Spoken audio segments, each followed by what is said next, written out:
వస్తాను లేవే. అస్తమానం ఫోన్ చేసి చంపుతున్నావు. పని అవ్వగానే వస్తాను కదా.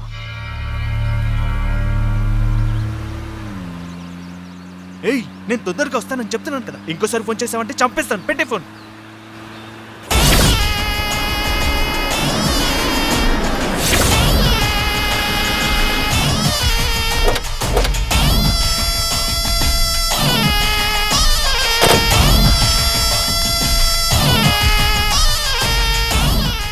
గోపాల్ అన్ని విషయాలు నీతో చెప్పాడనుకుంటా. చెప్పారు కానీ అయ్యా, వివరంగా మాత్రం ఏమీ చెప్పలేదు. పెళ్లి రోజున పెళ్లి కూతుర్ని కిడ్నాప్ చేయాలని మాత్రం చెప్పారయ్యా. కాదు, పెళ్లి కంటే ముందు రోజునే అమ్మాయిని కిడ్నాప్ చేయాలి.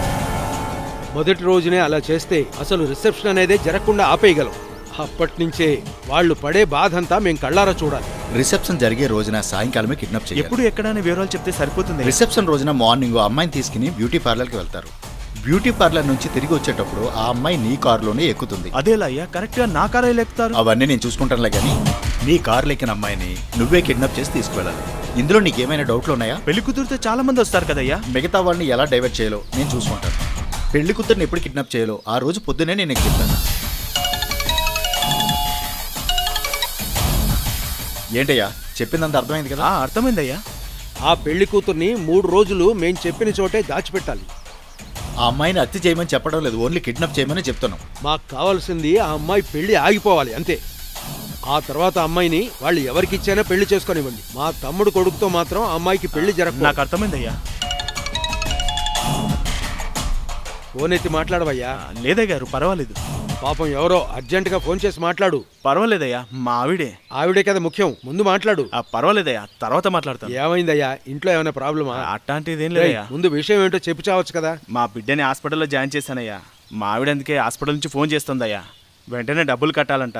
ముందులానే చెడ్డ పనులు ఏదో చేయకూడదని నా పాటికి ఏదో చిన్న పనులు చేసుకుంటున్నానయ్యా. హఠాత్తుగా నా బిడ్డకు ఆరోగ్యం పాడైంది. ఇక నాకు వేరే దారి తెలియలేదయ్యా. అందుకని ముందు చేసినట్టే.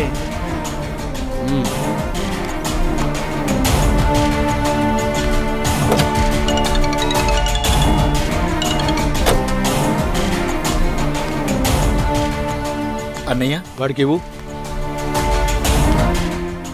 ఆ డబ్బు తీసుకోవయ్యా. మనం మాట్లాడుకున్న దానికంటే ఎక్కువే ఇస్తున్నాను. నీ కూతురికి మంచి ట్రీట్మెంట్ చేయించు. అయ్యా, ఈ సహాయాన్ని నేను ఎప్పటికీ మర్చిపోలేనయ్యా. మీ పనిని ఖచ్చితంగా పూర్తి చేస్తానయ్యా. ఎట్టి పరిస్థితుల్లో మా పేరు బయటకు రాకుండా. నా పీక కోసినా సరే చెప్పనయ్యా. మీరు ఆలోచించకుండా ధైర్యంగా వెళ్ళండి అయ్యా. నేను చేసే వృత్తికి కట్టుబడి ఉంటానయ్యా. చెప్తున్నా, నేను ఎలా నిజాయితీగా డబ్బిచ్చానో అంతే నిజాయితీగా నువ్వు పనిచేయ. అదేంటయ్యా అంత మాట అన్నారు? నా ప్రాణాలు పనంగా పెట్టైనా సరే పూర్తి చేస్తానయ్యా. సరే, ఇంకెప్పుడు మనం ఇలా స్ట్రైట్గా కలవకూడదు. పని పూర్తయ్యాక నువ్వు కలవక్కర్లేదు. ఇక పైన నీకు నాకు ఎటువంటి సంబంధం లేదు. అర్థమైందా? అర్థమైందయ్యా.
ఏంట్రా కన్నా, బుజ్జి కన్నా, నన్ను చాలా మిస్ అయ్యావేంట్రా?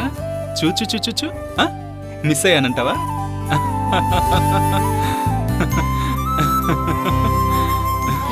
ఎలా ఉన్నావు రవి? ఎంతసేపు అయింది నువ్వు? ఇప్పుడే వచ్చాను సుధా.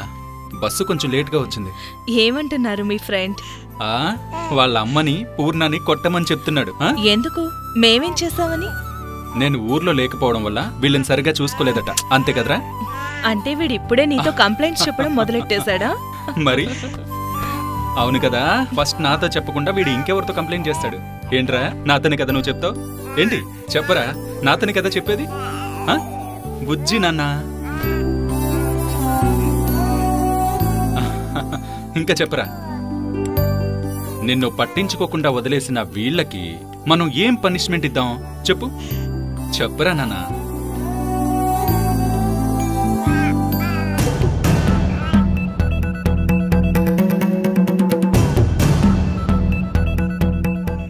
ఏంటి రవి, పెళ్లి పనులంటూ చాలా ఉండుంటాయి కదా, నువ్వెందుకు మరి బయలుదేరొచ్చేసావు? ఆఫీస్ నుంచి మా చీఫ్ ఫోన్ చేశారు. సురేందర్కి తన పిఎఫ్ డబ్బు కొంచెం రావాలి, అంతేకాకుండా నీ విషయం కూడా మాట్లాడాలని వెంటనే బయలుదేరమ్మని చెప్పారు. అదేంటి రవి, ఆ పెళ్ళేదో అయిపోయాక మాట్లాడుకోవచ్చని చెప్పాల్సింది కదా. ఇది కూడా ముఖ్యమైన పనే కదా. ముఖ్యమే, నేను కాదనడం లేదు. మీ చెల్లెలి పెళ్లి ఇంతకంటే ముఖ్యమే కదా. అదంతా తమ్ముళ్ళు. ఇదేంటి, ఏమైంది తనకి? అదేంటో నువ్వే అడిగి తెలుసుకో. రామారారే కన్నా అమ్మాయిలు ఎప్పుడు ఇంతే, విషయం అర్థం చేసుకోకుండా కోప్పడిపోతూ ఉంటారు. అదేంటి రవి అలా అనేసావు? నువ్వు ఇలాంటి మాట అంటావని నేను కల్లో కూడా ఊహించలేదు. నీకు అనిపించగానే అమ్మాయిలందరూ అలాంటి వాళ్ళే అని అంటావా? మీ అమ్మగారు ముందు ఈ మాట అనుంటే నేను చంపేసేవాళ్ళు. ఏం జరిగిందో తెలుసుకోకుండా టక్కుని ఇలాంటి మాటలు అనేస్తే ఎలా? Sorry, I'm very sorry. ఇదే సారీ నీ పూర్ణ దగ్గరికెళ్ళి చెప్పు. తప్పంతా నీ మీదే ఉంది రవి. వెళ్ళి సారీ చెప్పేసిరా. నాదేం తప్పుంది? మీరిద్దరూ హస్బెండ్ అండ్ వైఫ్ గా జీవించబోతున్నారు. ఒకరి మనసులో ఏముందో అని మూడో వ్యక్తి ద్వారా తెలుసుకోకూడదు. మనస్ఫూర్తిగా మాట్లాడితే అవే సర్దుకుంటాయి. వెళ్ళి మాట్లాడు.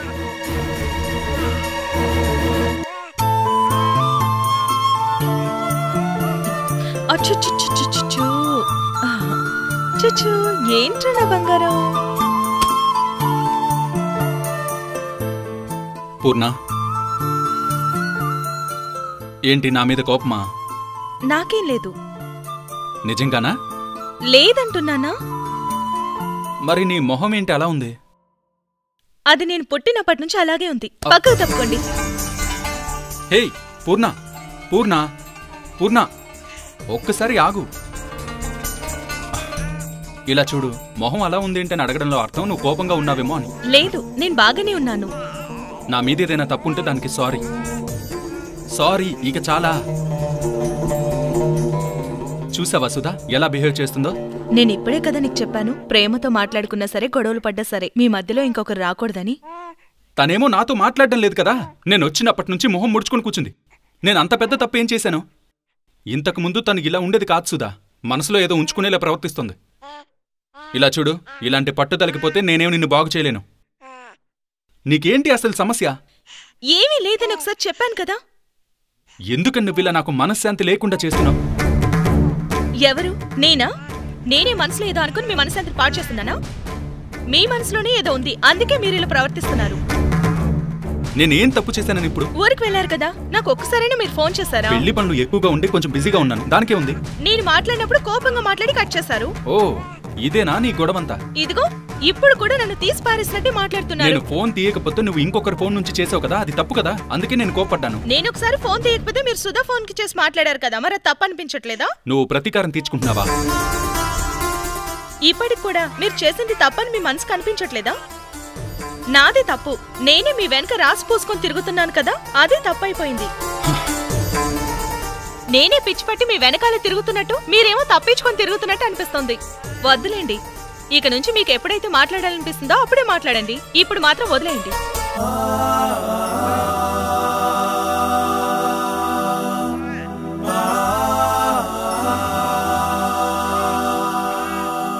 ఏంటి రవి, నువ్వు ఆలోచించి మాట్లాడతావనుకుంటే ఇలా గొడవలు పడుతున్నావు. వదిలేసుదా, తనేదో మనసులో ఉంచుకొని అనవసరంగా రాద్దంతం చేస్తున్నా. అలా అంటావేంటి రవి? అది కాదు సుధా, నేను ఎప్పుడూ ఇలాగే ఉన్నాను, ఇప్పటికీ అలాగే ఉంటున్నాను. తను నా గురించి ఏమనుకున్నా నాకేం బాధలేదు.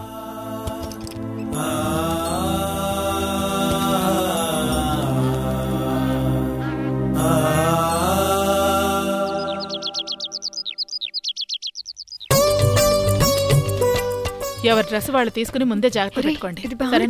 సరేనమ్మా. ఏ ఇది తీసుకున్నావేంటి? ఇది నీకు నచ్చిందా? బాగుందమ్మా. సరే, ఇది నీకు చాలా పెద్దదిగా ఉంటుంది. పూర్ణ చీర, వసంత చీరలు ఎక్కడ? ఇవే కదా, ఇవన్నీ విడిగా పెట్టించు. నీ బట్టల కవర్లో సెపరేట్ గా పెట్టించు. సెట్ అవుతుందంటారా? మ్యాచింగ్ చూడు. దీని మీద బ్లౌజ్ అయితే శీలమ్మా, ఇలా ఇంట్లో అందరిని ఒక్కసారి చూసి చాలా సంతోషంగా ఉంది. నువ్వు కూర్చోమ్మా. నేనా? లేదు కూర్చోండి. బాలేదురా రామణి అలా కూర్చో.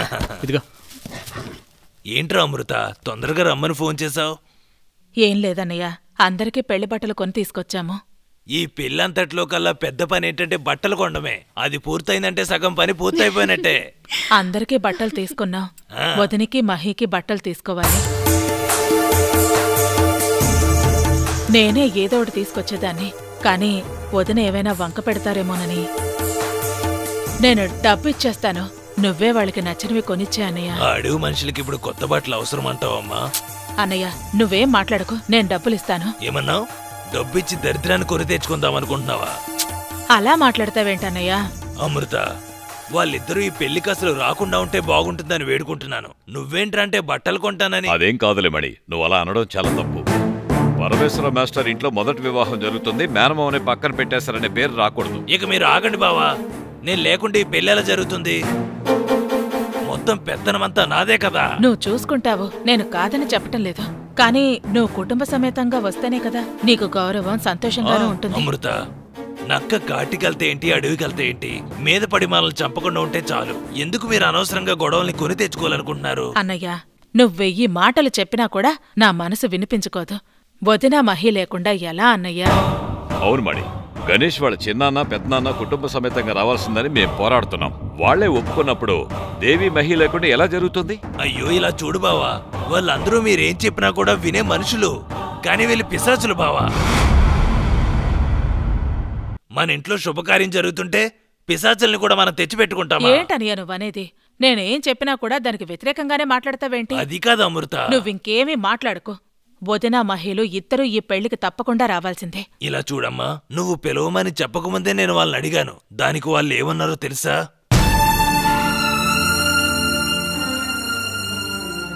వద్దులే అమ్మా, దాన్ని నా నోటుతో నేను చెప్పలేను. వాళ్ళు నిలువెల్లా విషంతో నిండిపోయిన మనుషులు. ఏ క్షణాన్నైనా మీ మీద కక్కొచ్చు. అలాంటిది ఏమీ జరగకూడదనే వాళ్ళకి నచ్చ చెప్దామని మాట్లాడాను. నా జీవితంలో ఇక అలాంటి మాటలు వినలేనంతగా తిట్టి దండం పెట్టేలా చేశానమ్మా. నేను మనస్ఫూర్తిగా చెప్తున్నానురా, ఇప్పుడు నేను ఆ ఇంట్లో ఉంటున్న ప్రతి క్షణం కూడా నరకంలో ఉన్నట్టే ఉందిరా. ప్రతి క్షణం నన్ను నిప్పుల గుండంలో వేసి తొక్కినట్టుందమ్మా. నిజం చెప్పాలంటే ఇంకా నేను ఎందుకురా ప్రాణాలతో ఉన్నానని నా మనసు బాధపడుతుందిరా.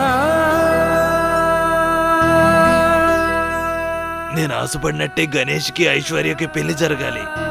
దాన్ని నా కళ్ళారా చూసి ఎవరికి కనిపించినంత దూరంగా వెళ్ళిపోతానమ్మా. అదేంట్రా మణి, నువ్వు కూడా ఇలా మాట్లాడొచ్చా? నేను తట్టుకోలేకపోతున్నాను బావా. మీరప్పుడు ఇంటికి వెళ్ళమని నచ్చ చెప్పుండకపోతే బాగుండేది. ప్రతి క్షణం గండంలా గడుపుతున్నాను. అంత నరకయాత్ర నేను అనుభవిస్తున్నానమ్మా.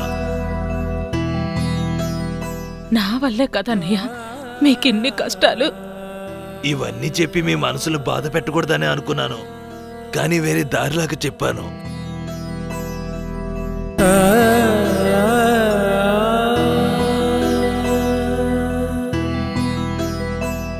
జీవితాంతం మీ ఇంట్లో మూలన పడుండి ఏదో పని చేసుకుని ప్రాణాలు నిలబెట్టుకుంటానమ్మా. ఏమంటున్నావు అన్నయ్య? నువ్వు మాతో ఉండటం కూడా మేం భారంగా అనుకుంటున్నావనా నీ ఉద్దేశం? నువ్వు మాతో పాటు ఉండటం అంటే మాకు 10 ఏనుగుల బలంతో సమానం అన్నయ్యా. నేను నిన్ను ఇంటికెళ్ళు అని ఎందుకు చెప్పానంటే అది నిన్ను కష్టపెట్టాలని కాదన్నయ్యా. మనింట్లో మనుషులే బుద్ధి గట్టి తిని తప్పు చేశారంటే అలా ఇల్లొదిలి వెళ్ళిపోతామా? వాళ్ళని మార్చి మంచి దారిలో పెట్టాలి కదా. అందుకనే చెప్పాను, అలా వదిలేస్తే మంచిది కాదని చెప్పాను. అన్నయ్య, నువ్వు వాళ్ళని అలా వదిలేయకూడదు.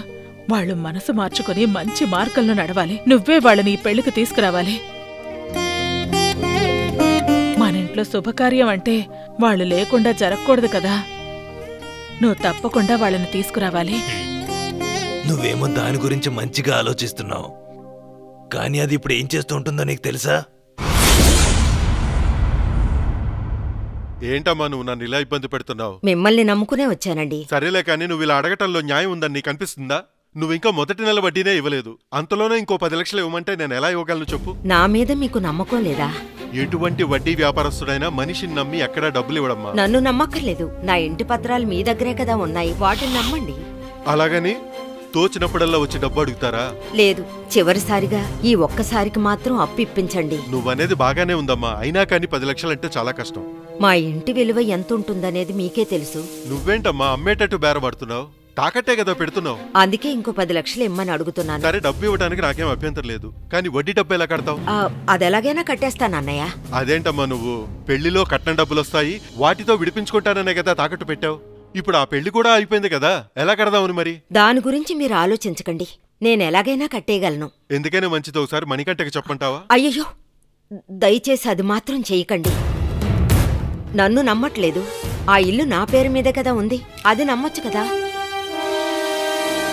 నేను అడిగిన 10 లక్షలు మాత్రం ఇవ్వండి. కరెక్ట్గా వడ్డీ కట్టకపోతే మీరేం చెప్తారో అదే నేను వింటాను. అది కాదు దేవి, అంత మొత్తం అంటే. ఇలా చూడండి, మా ఇల్లు మీ చేతుల్లో ఉంది. నేను డబ్బు తిరిగి ఇవ్వకపోతే ఈ ఇల్లు స్వాధీనం చేసుకుంటారు. మరి ఇంకెందుకు ఆలోచిస్తున్నారు? మీ ఇల్లు నాకెందుకమ్మా, వడ్డీ డబ్బులు ప్రతి నెల ఇచ్చేస్తే సరిపోతుంది. వడ్డీ డబ్బు కరెక్ట్గా ఇస్తానన్నయ్య. ఇదే ఆఖరిసారి. తప్పకుండా అన్నయ్య. ఇప్పుడు నువ్వు తీసుకోబోయే 10 లక్షలకి ఇంకో 2-3 కాగితాల మీద కూడా సంతకాలు పెట్టాల్సి ఉంటుంది. మీరెక్కడ సంతకం పెట్టమంటారు అక్కడ నేను సంతకం పెట్టేస్తాను. రేయ్ నారాయణ అన్నా, ఆ బాండ్ కాగితాలన్నీ సిద్ధం చేసి ఆ డబ్బు తీసుకురారా. సరే అన్నా.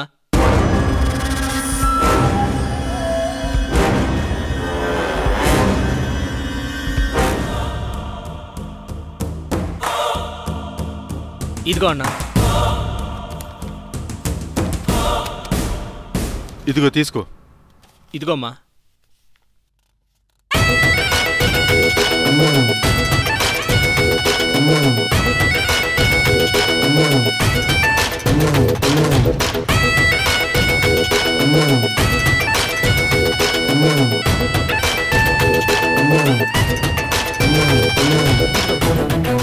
ఏడుకొండలవాడా, తీసుకోమ్మా. చాలా థ్యాంక్స్ అన్నయ్య.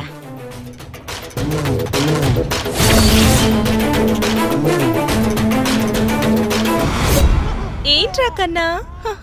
సరేలే, పిల్లాడికి కావాల్సినవన్నీ రెడీ చేసి ఉంచాను. నువ్వేని జాగ్రత్తగా చూసుకుంటూ ఉంటూ. నేను చూసుకోనంటున్నానా, మీరు జాగ్రత్తగా వెళ్ళండి. రే బంగారం, నేను ఇప్పుడు బయటకు వెళ్ళొస్తాను నాన్న. సరే, ఇక మేము వెళ్ళొస్తాము.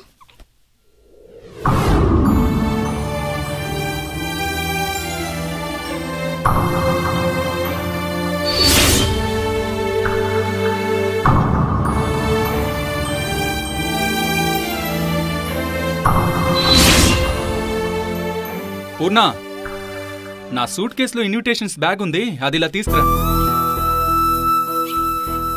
రవి, నేను చదివిన సర్టిఫికేట్స్ ఏమైనా కావాలంటే? లేదు, అవేం అవసరం ఉండదు. వెళ్ళగానే ఆఫీసర్ని కలిసి వెంటనే వచ్చేయచ్చు కదా. ఏ ఇబ్బంది లేదు, వచ్చేద్దాం. ఎందుకంటే పిల్లాన్ని ఒక్కనే వదిలేసి వస్తున్నాను కదా. చూసుకోవడానికి పూర్ణ ఉంది కదా. ఏయ్, ఒక్క నిమిషం ఇలారా. నీకు అసలు ఏం కావాలి ఇప్పుడు? నాకేం కావాలి చెప్పండి. నువ్వు ముందులా మాట్లాడడం ఆపితే మంచిది. నేనేం మాట్లాడినా మీకు నచ్చట్లేదు కదా. మొదలెట్టేశావా? నేనే మొదలు పెట్టలేదే, మీరే కదా ముందు మొదలెట్టారు. ఇదే నీతో వచ్చిన సమస్య. ఎప్పట్లాగానే ఉండొచ్చు కదా. నేను ఎప్పట్లాగే ఉన్నాను, మీరే మారిపోయారు. సుధా, ఇక మనం బయలుదేరదాం. ఇక్కడే ఉంటే అనవసరంగా మాటలు పెరుగుతాయి.